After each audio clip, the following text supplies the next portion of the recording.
2일 후에 내가 보니 하늘에 열린 문이 있는데 내가 들은 바 처음에 내게 말하던 나팔 소리 같은 그 음성이 이르되 이리로 올라오라. 이후에 마땅히 일어날 일들을 내가 내게 보이리라 하시더라. 내가 곧 성령에 감동되었더니 보라, 하늘에 보좌를 베풀었고 그 보좌 위에 앉으신 이가 있는데 앉으신 이의 모양이 벽옥과 홍보석 같고 또 무지개가 있어 보좌에 들렸는데 그 모양이 녹보석 같더라. 또 보좌에 들려 24보좌들이 있고 그 보좌들 위에 24장로들이 흰옷을 입고 머리에 금관을 쓰고 앉았더라. 보좌로부터 번개와 음성과 우레소리가 나고 보좌 앞에 켠 등불 7이 있으니 이는 하나님의 7이 영이라. 교회 소식을 전해드리겠습니다. 예배 시간 10분 전에는 우리가 도착해서 은혜를 사모하면서 예배로 나가시기를 바랍니다. 오늘도 전도용품이 준비되어 있습니다. 주님 명령하신 복음 전파사명 항상 우리 생활 속에 그냥 뿌리를 내리고 있어야 합니다. 특별한 날 하는 것이 아니라 평상시 속에 항상 복음을 전하시기를 바랍니다. 10월 공동체 기도 제목이 주보 내면에 올려져 있습니다. 같은 말, 같은 뜻, 같은 마음으로 기도해서 말씀과 기도로 하나됨을 이루는 우리 대전장로교회가 되기를 바랍니다. 예배 후에 지난주일에 연기되었던 정기 재직회를 다시 개회를 합니다. 모든 재직들과 각 부서장들은 빠짐없이 참여하시기를 바랍니다. 10월부터는 또 사역이 좀 늘어났습니다. 오는 주일 10월 19일부터 이른 양 찾기 사역을 시작을 합니다. 추수감사절 11월 16일을 앞두고 4주간 진행을 합니다. 그래서 금주 한 주간 동안 기도하시면서 내가 찾을 이른 양은 누굴까 기도하시면서 대상자를 정하시고 다음 주부터 우리가 이른 양 찾기 사역을 시작할 수 있도록 그렇게 준비해 주시면 감사하겠습니다. 그리고 종교개혁주일, 가장 10월 마지막 주일이 종교개혁주일로 지킵니다. 종교개혁주일에 개최될 제3회 신앙세미나를 준비하고 있습니다. 강사와 강사를 통해서 주실 하나님 말씀을 기대하면서 기도로 은혜 받을 준비를 하시기를 바랍니다. 강사는 정정민 목사님, 우리 서울로의 제동 부평교회에 다니고 계시는 정정민 목사님이시고, 날짜는 25년 10월 26일 마지막 주일 집회를 합니다. 집회는 2번으로 합니다. 오전 11시 정교인 연합 예배로 첫 번째 집회를 하고 점심 식사를 한 후에 오후 1시 30분에 신앙 세미나를 개최를 합니다. 한 명도 빠짐없이 참석해서 은혜 받기를 바랍니다. 일정을 조정해서라도 꼭 참석하시기를 바랍니다. 총회 및 노예 소식을 전하겠습니다. 먼저 재건 영남노회 목회자 부부 수양회가 개최됩니다. 영남노회 우리하고 상관없는데 무슨 소리일까? 우리 교회가 그 개회 예배 월요일, 회회 예배 수요일 예배 장소로 우리가 섬기려고 합니다. 요청이 들어와서 왜냐하면 10월 20일 월요일부터 23일까지 3박 4일간 대전 지역에서 부부 수양회를 한다고 합니다. 그래서 마땅히 예배 드릴 장소가 없어서 월요일 개회 예배 그리고 수요 예배를 우리와 함께 드립니다. 그래서 함께 예배를 드리려고 하는데, 그래서 예배 드리는 거라서 제가 그냥 수용을 했습니다. 그래서 같이 예배 드리시고, 특히 수요 예배는 모두 다 참석하셔서 함께 예배 드리고, 우리 교회 성도들은 아니지만 목사님 부부가 참석을 합니다. 한 40명 정도 됩니다. 한번 이 자리가 가득 차는 모습을 우리가 같이 볼 수 있고 예배 드릴 수 있으면 좋겠습니다. 요한계시록 4장을 시작을 하는데요. 3장까지는 우리가 항상 요한계시록으로 보면 익숙한 부분이에요. 소아시아 7교회에 관한 이야기들이라서 많이 들으셨고 많이 읽으셨을 텐데, 이 4장을 시작하기 전에 이제 우리가 반드시 짚고 넘어가야 될 것이 있습니다. 요한계시록에 이제 4장부터 환상들이 많이 나올 겁니다. 환상에 관한 이야기들이. 이 환상이 실제냐 아니면 상징적인 거냐, 이거를 분명히 하고 성경을 요한계시록을 봐야 돼요. 어느 쪽으로 보느냐에 따라서 이 해석이 완전히 달라질 수 있습니다. 그래서 전제할 것은, 제가 말씀드리는 것은 요한계시록 4장부터 나오는 수많은 이 환상에 관한 것들은, 이 묘사는 어떤 요한계시록이라는 말씀을 가지고 핵심적인 신앙의 메시지를 우리에게 전해주고 싶어서 동원하는 실제가 아닌 상징적인 말씀이다 라는 것을 깔고 이 환상들을 잘 우리가 받아들여야 됩니다. 이 점을 잘못 이해해서 실제인 것처럼 해석을 하게 되면 마치 하나님 말씀을 정말 대단히 말씀 그대로 존중하는 것 같이 보일 수는 있는데 이게 혼란스러워져요. 다른 성경과 해석이 안 맞고 따로 노는 수가 있어요. 주로 누가 그럽니까? 이단들이 요한계시록 갖고 장난을 많이 쳐요. 그래서 그런 거예요. 다른 성경과 해석이 안 맞아. 이들이 한 해석을 보면 성경은 성경으로 해석합니다. 창세기부터 요한계시록까지 연결이 되어야 해요. 따로 놀지 않습니다. 그래서 우리는 오늘 4장부터 차곡차곡 또 말씀들을 요한계시록을 묵상해 나갈 텐데 그 상징들을 현실에 일일이 진짜인 것처럼 대응하지 말고 이것도 요한계시록의 큰 틀 안에서 하나님께서 우리에게 뭔가 영적인 메시지를 주시려는 한 일부분이다. 이것에 관심을 가지고 요한계시록을 보셔야 합니다. 그럼 이제 시작해 볼게요. 4장 1절부터 봅니다. 이 일 후에 내가 보니 하늘에 열린 문이 있는데 내가 들은 바 처음에 내게 말하던 나팔 소리 같은 그 음성이 이르되 이리로 올라오라. 이 후에 마땅히 일어날 일들을 내가 네게 보이리라 하시더라. 이렇게 4장이 시작이 돼요. 2장, 3장 우리가 너무 많이 들으셨을 거예요. 요한계시록 중에서도 가장 많이 설교가 되는 부분이 2장, 3장. 무슨 얘기입니까? 7 교회 이야기를 하고 있어요. 그런데 이 2장, 3장의 교회 이야기가 끝난 후에 4장이 딱 시작하면서 1절에 이렇게 시작하죠. 아주 평범해 보이는 말. 이 일 후에 이렇게 시작해요. 소아시아 지역의 7 교회들에 관한 환상을 다 요한이 봤습니다.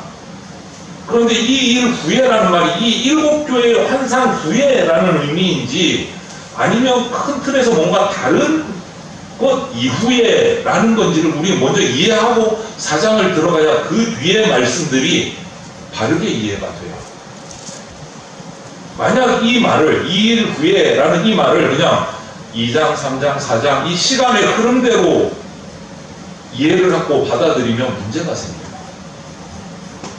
요한계시록 3장 20절을 보면 마치는 부분을 20절, 21절을 보면 이 7 교회의 여러 가지 문제들 가운데서 승리하게 되면 아버지와 함께 보좌에 함께 하겠다라는 말씀이 약속이 3장 20절에 나와요. 그런데 이 선언 후에 4장이 딱 시작되면서 먼저 이 일 후에 이렇게 시작해요. 이것을 그냥 시간의 흐름대로 3장 20절, 21절, 4장 1절 이 흐름대로 간다라고 해서 뜻을 받아들이게 되면 이게 문제가 발생을 해요. 4장 1절 뒷부분에 보면 뭐라고 되어 있습니까? 이리로 올라오라. 이 말이 이상하게 해석이 될 수 있어요. 시간의 흐름대로 받아들여요. 어떤 사람들은 그래서 이 요한계시록 3장에서 승리한 사람들이 하나님께 들림받아서 올라가서 하나님 보좌에 앉히신다. 이거를 우리는 휴거라고 부른다. 이렇게 얘기를 해요. 그런데 휴거는 이런 게 휴거가 아니다라는 거죠. 잘못 받아들인 거예요. 해석을 잘못한 거예요. 요한계시록은요, 결코 우리 인간적인 시간의 흐름대로 받아들여서는 잘못된 해석을 하고 잘못된 이해를 할 수밖에 없어요. 여기서 이 일 후에는 오히려 2장, 3장 소아시아 7 교회 이야기 전에 처음 요한계시록이 시작하는 1장 19절 말씀을 이어가는 말이에요. 그러므로 내가 본 것과 지금 있는 일과 장차 될 일을 기록하라 하셔놓고 소아시아 7 교회의 이야기를 2장, 3장에서 쫙 말해주셨어요. 그리고 나서 이 일 후에 라고 합니다. 그래서 1장 19절의 말씀이 이 일 후로 이어지는 거예요. 2장, 3장은 그 전에 소아시아 7 교회 이야기를 다 한꺼번으로 하신 거예요. 이렇게 하지 않으면 올라오라는 이 말씀이 교회의 휴거로 해석되는 치명적인 잘못된 오류를 범하게 됩니다. 여러분, 요한계시록은 역사적으로 일어날 일들에 대한 시간 흐름대로의 기록이 아니에요. 흐름대로의 기록이 아니고 하나님이 예수님 다시 오실 곧 종말, 세상 종말에 어떤 일을 가지고 오실지 그 어마어마한 내용을, 신학적인 내용을 담은 책이에요. 그래서 그 내용을 풀어가는 논리를 잘 주목하셔야 돼요. 자, 그래서 보면 첫 번째 4장 1절에서 이후에 뭐가 열린다고요? 예, 하늘 문이 열린다라고 언급을 하세요. 하늘 문이 열린다. 이 하늘의 문이 진짜 있는 걸까? 손잡이 달리고 이렇게 실제로 어떻게 생각하세요? 하늘 문이 있을까요? 없을까요? 이 하늘 문은 실제로 보이는 하늘 문일까요? 아니면은 상징적인 문학적인 어떤 표현일까요?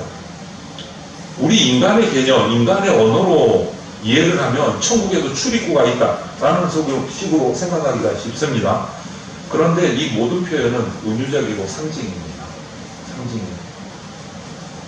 실제가 아니라 상징이라면 그러면 열린 문은 도대체 뭘 얘기하시려고 무슨 얘기일까? 열린 문이 어떤 뜻일까? 우리가 잘 아는 것처럼 창세기 28장에 보면 야곱이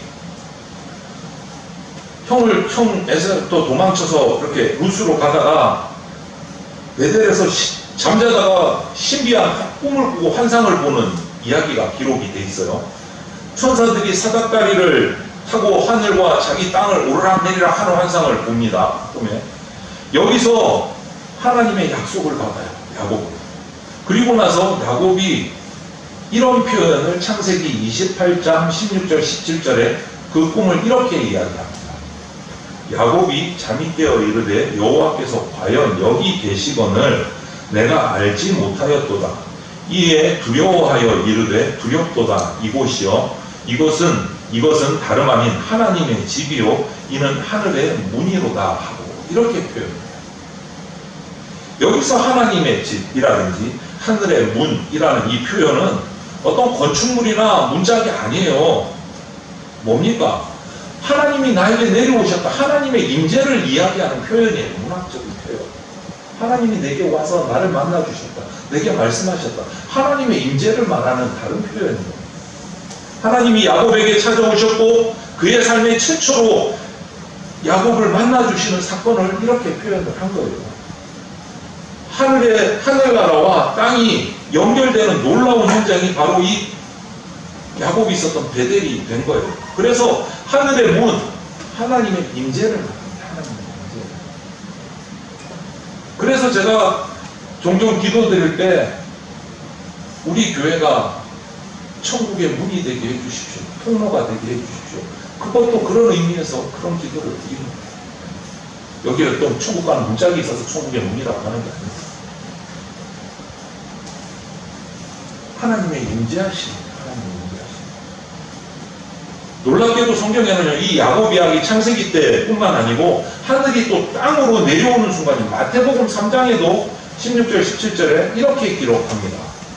예수께서 세례를 받으시고 온 물에서 올라오실새 하늘이 열리고 하나님의 성령이 비둘기같이 내려 자기 위에 임하심을 보시더니 하늘로부터 소리가 있어 말씀하시되 이는 내 사랑하는 아들이요 내 기뻐하는 자라 하십니다.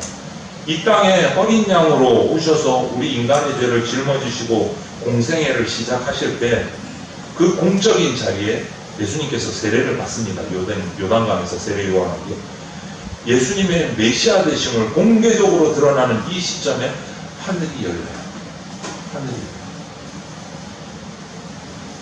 이것은 무슨 말입니까? 하나님이 내려오셨다는 거예요. 그 자리에. 하나님이 임재하셨다는 거예요. 성령께서 내려오셨다는 거예요. 하늘이 열리고 성령께서 세례받는 예수님 위에 내려오셨다. 임재하셨다는 것이죠.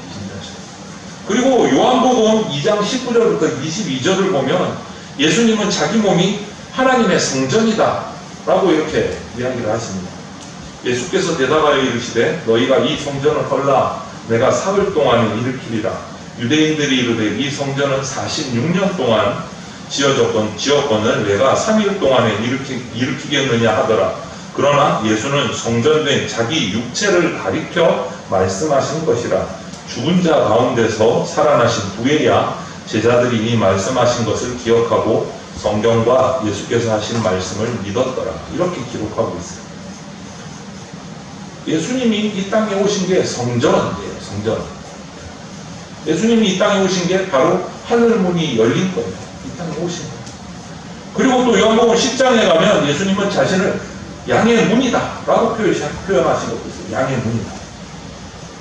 예수님이 문짝입니까? 아니잖아요. 양의 문이다 표현했어요. 그건 뭡니까? 예수님을 통해서만 하나님께로 나아갈 수 있다. 구원받을 수 있다. 예수님을 통해서만. 그런 의미에서 양의 문이다 라고 표현을 하신 거예요. 그리고 오늘 그런 의미에 따라서 요한계시록 4장에서 하늘의 문이라고 말할 때는 실제 문이 아니라 하나님의 임재하심을 말하는 것이고 하나님께로 나아가는 길을 말하는 거예요. 반드시 하나님께로 나갈 때는 통과해야 될 문이 있는데 그 바로 양의 문이 누구다? 예수 그리스도다. 예수 그리스도.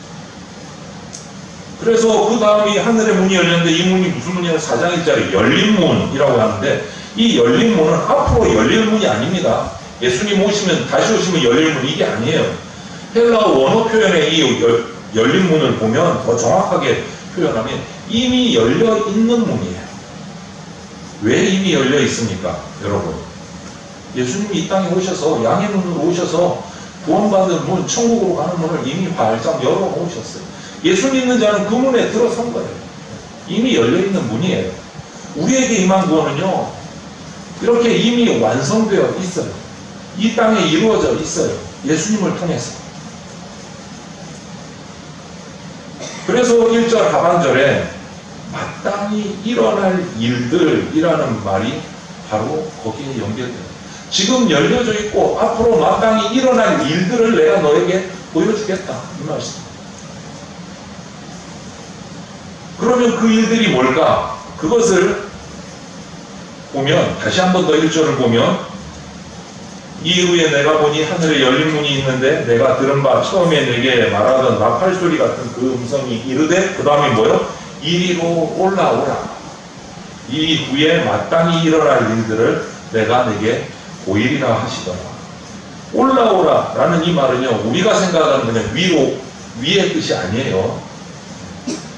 요한이 성삼위 하나님께 이끌림 받아서 이제 7교회 환상을 보고 이제 또 다른 계시의 세계로 끌려 들어간다는 뜻이에요.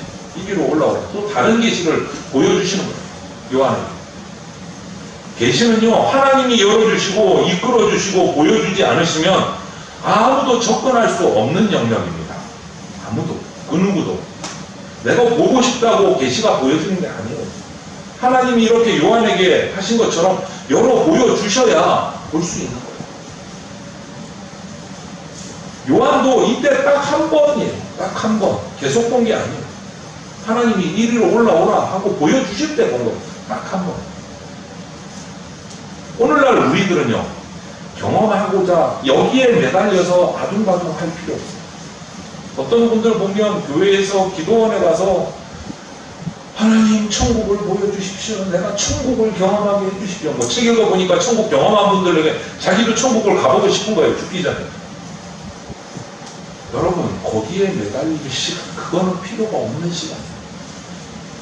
어떤 의미에서는 할 필요가 없는 거예요. 왜냐하면 요한이 이미 경험해서 보고 들은 것을 이 성경책에 다 기록해놨어요. 확실하게 완성된 계시가 우리 손에 들려져 있어요. 들려져 있어요. 말씀이. 그런데 요즘에 이 말씀을 떠나서 뭐 음성을 들었느니 뭐를 봤느니 가짜가 많아요. 말씀으로 해석되지 않는 어떤 계시를 말하면 그거는 100% 가짜입니다. 제가 목회자 양심을 걸고 얘기합니다. 성경으로 합당하지 않는 어떤 다른 계시, 다른 것을 보았다고 하면 100% 가짜입니다. 따르지 마십시오. 성경은 완성됐습니다. 하나님이 보여주신 계시를 다 기록해 놓았습니다. 이거 이상으로 더 필요하지 않기 때문에 이것으로 충분하기 때문에 성경으로 완성된 겁니다. 성경을 가볍게 보지 마십시오. 충분합니다. 너무 충분하고 충족해요. 더 이상의 것이 필요 없어요. 성경을 읽고 묵상하고 배워야 됩니다. 거기에 계시가 다 담겨져 있어요. 그러면 이번에는 이리로 올라오라. 그럼 뭘 보여주신다고요? 마땅히 될 일들을 보여주겠다. 미래에 일어날 일들입니다. 왜 하나님은 요한에게 이런 일들을 보이셨을까? 이스라엘의 과거 역사부터 잠시 살펴보면 이스라엘 백성은 출애굽해서 가나안으로 가는 광야길에서 40년 동안 하나님을 많이도 원망했고 많이도 불순종했습니다. 먹고 사는 문제를 가지고 그들이 하나님께 원망하는 거였어요. 그런데 그런 현실을 애굽의 삶과 비교하면서 애굽에 있었으면 우리가 잘 먹고 잘 살았을 거야. 이렇게 원망을 한다는 거예요. 여러분, 출애굽, 기적을 통해서 출애굽에서 가나안 땅, 하나님이 약속하신 가나안 땅을 향하는 그 과정에서 계속 뒤를 돌아가요. 세상의 가치, 그 소멸되고 없어질 유한한 가치를 계속 자신의 욕심의 잣대, 세상의 잣대를 갖고 들이대면서 하나님을 원망을 한 것이 이스라엘 백성의 광야 40년이었습니다. 그렇다면 저와 여러분은요, 뭐 다릅니까? 저는 저를 볼 때 그래서 무릎 꿇을 수밖에 없어요. 위기의 순간, 부족한 순간이 되면 세상의 잣대가 불쑥 튀어나와요. 하나님이 약속하신 가나안 땅의 잣대가 아니고 세상의 잣대가 불쑥 튀어나와요. 예를 들면, 야, 결국 예수 믿는다는 보람이 이거밖에 안 되나? 라는 것부터 시작해서, 또 특히 성도들 가운데 안 믿는 가족들, 배우자들이 있는 가족에서는 더더욱 이런 공격이 많이 노출이 되는 것 같아요. 아니, 매일 하나님 앞에 가면서 예배한다고 하면서 내일은 왜 이렇게 꼬이고 안 풀리냐? 좀 기도 좀 똑바로 해. 하나님이 그거밖에 안 돼. 이런 말 들으신 분들이 있을 거예요. 그럼 말문이 탁 막히죠. 근데 그런 비난성 말도 이렇게 흘린다고 하지만 하나님이 좀 야속한 마음이 들 때도 있어요. 하나님 뭔가 이럴 때 좀 확실한 뭔가 본때를 좀 보여주시면 좋겠는데 갑자기 승진이 된다든지 뭐 복권이 당첨된다든지 곧바라 내가 하나님께 기도하니까 이렇게 됐지 이렇게 말하고 싶은데 왜 그런 거는 안 해주시나. 이런 내 마음을 들여다보면 광야 40년의 그 이스라엘 백성과 나하고 별반 다르지 않다는 것입니다. 왜 그럴까요? 왜 이런 세상의 잣대를 가지고 하나님을 평가하고 원망하는 일이 일어날까요? 그것은 광야 40년의 이스라엘 백성을 보면 원인이 나와요. 뭐냐? 가나안 땅, 하나님이 약속하신 땅에 대한 믿음이 없고 소망이 없는 거예요. 진짜 있을까? 진짜 갈 수 있을까? 거기는 고인들이 산다는데 우리가 그 땅을 차지할 수 있을까? 긴가 민가? 이러니까 원망이 나오는 거예요. 천국에 대한 소망이 확실치 않으니까 세상에 잤다가 내 속에서 불쑥불쑥 나오는 거예요. 내가 예수 믿고 천국 간다는 믿음이 확실치 않으니까. 그래서 우리 생각, 가치, 이것이 어느새 세상의 가치, 세상의 기준으로 돌아가는 거예요. 그렇기 때문에 요한을 통해서 이 말씀을 주신 거예요. 요한이 있던 그 당시 초대교회 당시 로마 제국에 있었던 치하에, 식민 치하에 있었던 이스라엘 백성들, 유다인들, 도미티안 황제 치하에서는요, 매일 목숨을 걸어야 돼요. 그리스도인들. 정말 피비린내 나는 삶을 사는 거예요. 그들에게 미래가 필요했어요. 지금 오늘 하루를 살아남기가 힘드니까 그냥 그리스도인인 거 포기하고 로마 황제 가이사가 주인입니다. 이러면은 모든 게 다 해결되거든요. 그런데 그렇게 하지 않고 예수 그리스도만이 주인입니다 하려면 뭔가 보여야 돼요. 미래가. 맹수의 사냥감이 되고 십자가에 불태워 죽임을 당하는 그들에게. 그래서 그것을 피해서 땅굴을 파고 땅 속에서 살아가는 그들에게 미래에 일어날 종말적인 완성의 그림이 필요했던 거예요. 그래서 요한에게 그것을 보여주신 거예요. 그리고 요한계시록이 전파된 거예요. 요한을 통해서 될 일들을, 미래에 될 일들을 보여주셔야 세임을 얻을 소망이 생깁니다. 조금만 더 견뎌라. 승리의 멸관이 너희에게 보장되어 있다. 힘들지만 포기하지 마라. 이것을 위해서 요한을 통해서 미래에 될 일들을 보여주시는 거예요. 애국을 보면 도저히 이 광야 40년을 버틸 수가 없고 돌아가고 싶지만 가나안의 확실한 하나님의 나라가 보이면 이 40년이 아무렇지도 않게 넘어갈 수 있게 돼요. 극복할 수 있게 돼요. 그것을 보여주시는 게 요한계시거든요. 드디어 이 환상을 보여주시면서 마지막을 보여주시는 게 뭐냐? 보좌, 진짜 보좌가 뭔지를 말씀하세요. 내가 곧 성령에 감동되었더니 보라, 하늘에 보좌를 베풀었고 그 보좌 위에 앉으신 이가 있는데 앉으신 이의 모양이 벽옥과 홍보석 같고 또 무지개가 있어 보좌에 불렸는데 그 모양이 녹보석 같더라. 여기서 같더라 라는 표현을 보면 그 자체가 하나의 상징이에요. 보좌는 그 당시 로마 제국을 반영한 시대적인 상징이에요. 당시 최고의 보좌는 누굽니까? 로마 황제 가이사예요. 단순한 의자가 아닙니다. 로마 황제가 앉는 그 보좌는 그 당시 세계의 중심이에요. 중심의 상징, 최고 권력의 상징이에요. 로마 황제의 보좌. 모든 법률을 뛰어넘는 자리, 신적인 존재로 추앙받는 자리, 그리고 그 당시 모든 통치가 이루어지고 모든 심판이 이 로마 황제의 보좌로부터 나옵니다. 그가 한마디 할 때 그것이 선이 되고 그것이 정의가 돼요. 우리 TV 영화에서 자주 보잖아요. 엄지손가락 들고 로마 황제가 이러면 살고 꺾으면 죽고, 이게 거기에 로마 황제의 손가락. 그게 그 당시 최고의 보좌인 로마 황제의 보좌였어요. 그런데 요한은 이 보좌 얘기를 끄집어내면서 그 당시에 그런 로마 황제의 보좌보다 더 높은 보좌의 환상을 보여주는 거예요. 성도들에게. 그리고 역사의 중심, 통치, 심판, 영광, 이것은 로마 가이사의 보좌가 아니고 하늘 보좌, 하나님의 임재를 보는데 거기에 있다라고 강렬하게 메시지를 던지는 거예요. 하늘의 보좌를 봐야 된다. 로마 황제의 보좌에 겁먹지 말아라. 이 말입니다. 그래서 이렇게 표현할 수 있어요. 비록 오늘은 모순 덩어리고 이해 안 되고 칠흑 같고 불확실한 매일을 우리가 살아가지만 모든 역사가 마침내는 보좌에 귀속될 것이다. 하늘 중심으로 성취되고 회복되고 완성될 것이다. 우주 존재 목적의 성취, 역사의 궁극적인 승리는 로마 황제 가이사가 아니라 참 보좌에 앉으신 하나님께 있다. 이 말을 합니다. 이 메시지를 받은 그 당시에 지치고 힘겨워하는 성도들에게는요, 이 말씀은요, 정말 큰 힘과 감격과 소망이 됩니다.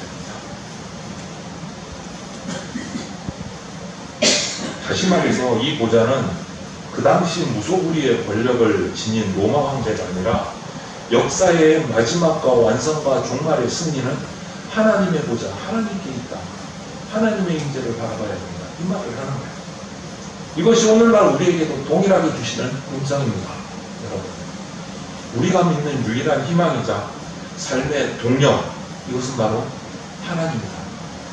하늘의 보좌에 계신 하나님이다. 이것을 우리에게 던져주는 말씀이에요.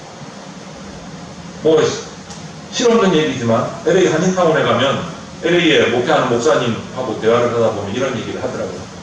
어느 한국 설렁탕집이 한인타운에 있는데 그 의자 테이블 몇 개 중에 한 의자 뒤쪽에 보면 이렇게 플라스틱으로 명패를 만들어서 붙여놨대요. 이게 뭐냐면 김땡땡 대통령이 몇 년 몇 월 며칠에 식사하던 자리, 그리고 그 의사가 낡음에도 불구하고 그대로 이렇게 고의 보존을 하고 있는데 들어오는 한국 사람들이 그 자리에 다 앉아서 식사하고 싶다는 거예요. 왜 그래요? 거기는 뭐 좋은 일 있어요? 그 의자에 앉으면? 전직 대통령이 있었던 자리에 앉는 것도 좀 영광스럽다, 이런 어떤 마음이 있는 거예요. 그런데 여러분, 하물며 그 전직 대통령의 자리도 그런데 모든 역사가 그분에게 귀결되고 온 우주의 왕 보좌는 얼마나 더 영광스러울까요? 그 보좌가, 하나님의 보좌가 저와 여러분의 삶 중앙에 모셔져야 합니다. 그 보좌로부터 하늘의 권세가 나오고 이해할 수 없는 세상의 여러 가지 고난과 고통 가운데서도 우리가 묵묵히 그 길을 걸어갈 수 있는 힘이 거기에서 나오는 거예요. 거기에서. 여러분, 하늘의 보좌를 바라보시고 세상의 보좌에 흔들리지 마시고 하나님께서 그 보좌의 약속을 우리에게 주셨음을 확신하고 묵묵히 이 세상 흔들림 없이 하늘을 향해 걸어나가는 저와 여러분들이 다 되시기를 주님의 이름으로 축원을 드립니다. 아멘. 함께 기도드리겠습니다. 사랑이 많으신 하나님 감사합니다. 세상의 많은 권력과 권세들이 우리를 흔들고 또 우리가 그 권력과 권세가 부러워서 그것을 내가 가지기 위해서 달려가는 수많은 경쟁들이 이 세상에서는 이루어지고 있습니다. 주님, 주님의 백성으로 부름받은 우리 그 모든 세상의 권력과 보좌 앞에 미혹되지 않게 하시고 흔들리지 않게 하시고 하늘의 보좌, 하나님 아버지의 그 보좌만을 바라보고 이 땅의 고난과 고통에도 흔들림 없이 걸어나갈 수 있는 주의 백성 되게 하여 주시옵소서. 우리의 소망은 천국에 있음을 확신하고 믿음으로 살아가는 주의 백성 되게 하여 주시옵소서. 감사드리며 모든 말씀을 예수 그리스도의 이름으로 기도드립니다. 아멘. 기도드립니다. 주 예수 그리스도의 피 묻은 십자가 은혜와 독생자를 보내주신 하나님 아버지의 그 크신 사랑과 지금 이 순간에도 역사하고 계신 성령님의 보호 인도하심이 비록 오늘은 불확실한 세상을 살아가지만 결국 모든 역사는 하나님 중심으로 이루어지고 회복되고 완성될 것을 믿고 참보좌에 앉으신 우리의 유일한 소망이신 하나님만 바라보며 오늘의 고난과 고통 가운데 묵묵히 걸어갈 것을 다짐하는 대전 장로교회 성도들과 모든 주의 백성들 머리 위에 영원토록 함께 있을지어다. 아멘.